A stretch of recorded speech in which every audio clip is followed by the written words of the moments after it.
Why do you think fans love Wanda and Vision and the relationship so much? That's a really good question. I think the reason fans love Wanda and Vision and their relationship so much is I think we all see couples that meet at, that complete each other, but they complete each other at really bad places within themselves. And I think that Wanda and Vision just complete each other in a really great way, and it's what makes them such a strong unit and powerful fighting unit. Where do we find Wanda and Vision as this series kicks off? When the series starts, we're going to find Wanda and Vision a little confused. They appear to have found themselves in a sort of idyllic American suburban 1950s black and white life, and they realize they're in some sort of sitcom. And then as the episodes progress, they begin to realize that they're hurtling through the American century, decade by decade, week by week, and Vision begins to suspect there's something not quite right about this town. What did you think when you first heard about the concept for WandaVision? Um, I thought it was when I first heard of the concept of this show, I thought it was bananas and brilliant. And Kevin and I have been talking about the Visions, which is a really great comic book series that I love about the Vision in suburbia. And then also talking about the House of M, and it just felt like a really great mashup with some American sitcom stuff thrown in too. Speaking of the sitcom, how did you prepare for the classic sitcom style?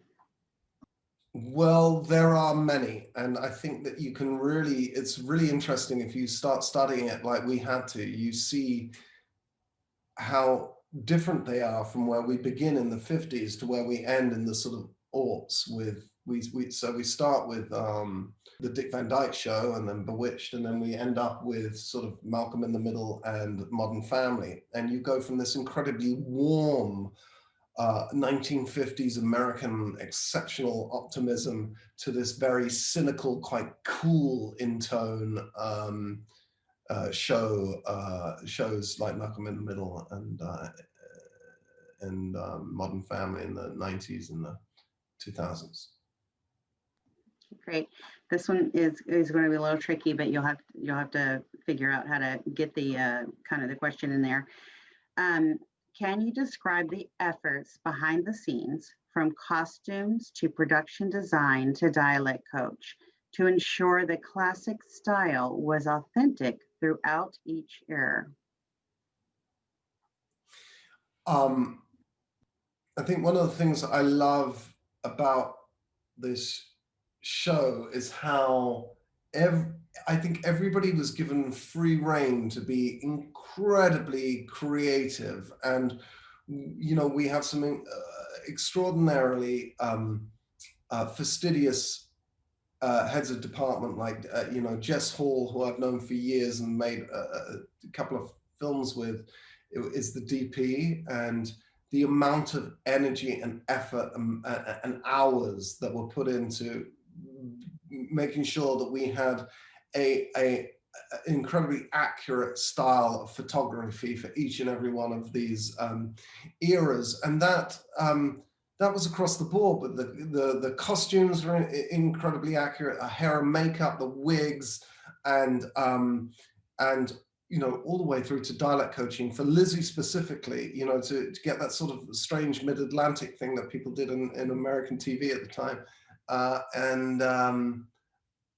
And indeed the decision by our brilliant director, Matt Shackman, who decided that the first episode had to be shot in front of a live studio audience. I was very resistant to that, but he pushed and he was right, because it gave us that performative style that I think you can feel in those shows of the 1950s.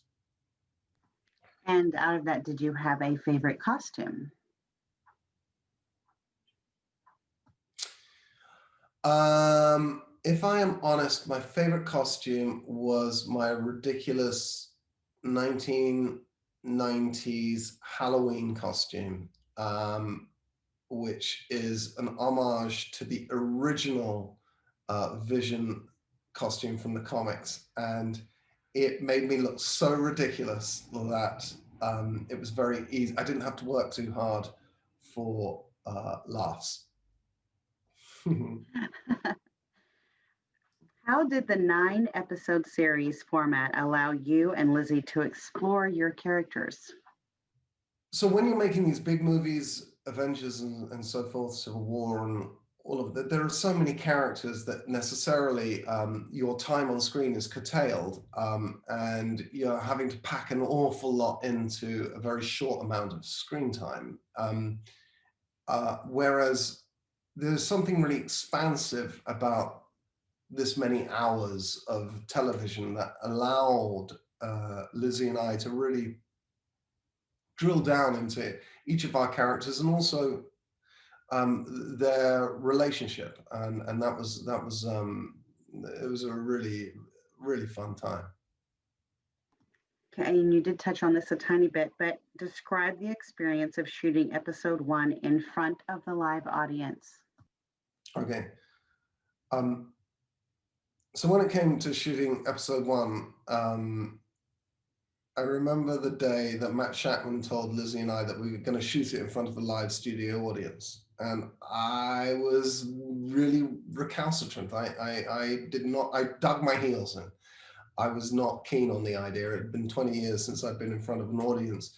And, but he was insistent. And it turns out that he was entirely right. There is a performative style in the Dick Van Dyke Show that you can feel that there is an audience in the room, because there's an audience in the room, and they are projecting past the camera to that audience and playing for their laughs, which are in turn taped and the thing that we hear in the television show.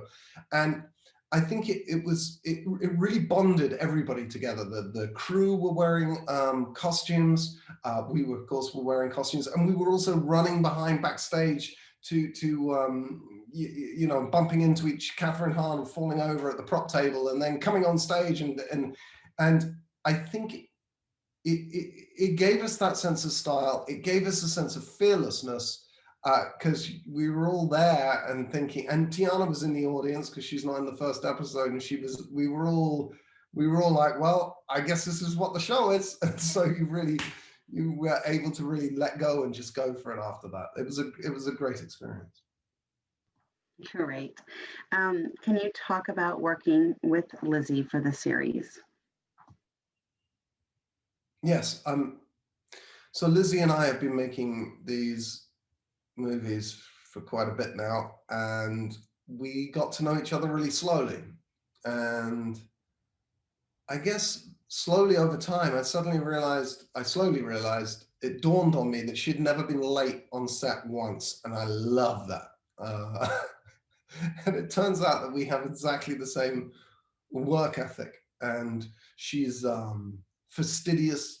She always comes to set with an idea, and believe me, that's rarer than you would think. And so do I. And so we're both professional and really want to work at it, and really want it to be the focus, you know, of what we're doing. That's why we're there, and we work really hard at it, and she works really hard at it. And I think we, by this point, have come to trust each other so much that it was just very easy to take big risks.